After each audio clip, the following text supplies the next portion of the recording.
What was supposed to be a routine check within the waters of Trinidad and Tobago became a nightmare for an 8-member Grenadian crew aboard this vessel on Wednesday morning.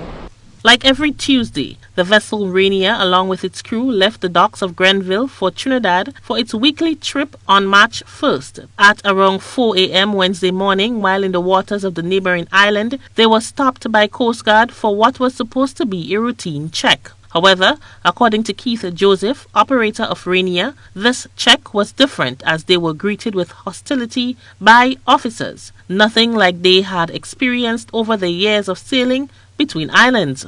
He claimed that one of the officers was using obscene language to them and pointed his gun in the direction of the crew. My crew member here said, you better be careful with the pointing of that gun because you had an incident where a kid was accidentally shot and killed. And that made it even, more worse. And he said, you know what, we're taking you guys to the base. The captain said, why you don't want to take us to the base? Because it's kind of difficult to maneuver in there. We've never been in there before with that boat, and she's pretty heavily laden. And he continued to say, well, you heard what he's saying. You're not deaf. Bring the so-and-so boat in there. Joseph said the crew complied and followed the officers to the base of the vessel, but what happened next terrified them. Then, one guy, the same guy who boarded the boat, jumped on board and just pulled the captain off, pushed him off onto the docks. He was, brutalized, slapped, kicked, punched, thrown to the ground. And the same guy pointed to my crew member who mentioned to him about the shooting incident with the Coast Guard. And he said, I want you to come down. So he proceeded, and as he landed there, 2 of them jumped on him. Slaps, kick, punch.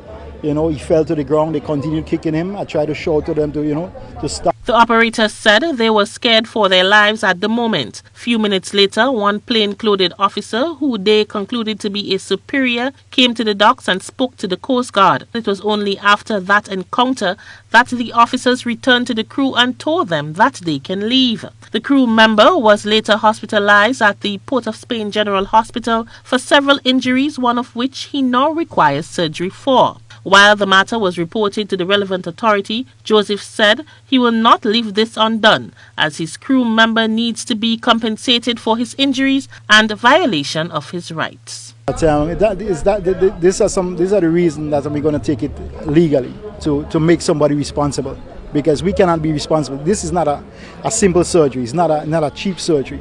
Okay, so the Coast Guard, the Trinidad government, somebody has to take responsibility for that.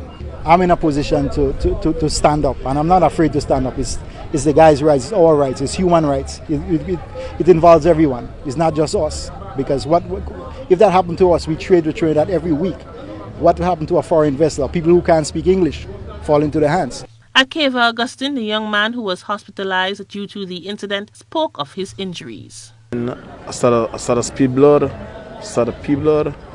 on my face. I got a broken bone, 4 places on my face. Painful, I getting pain in the left side of my head.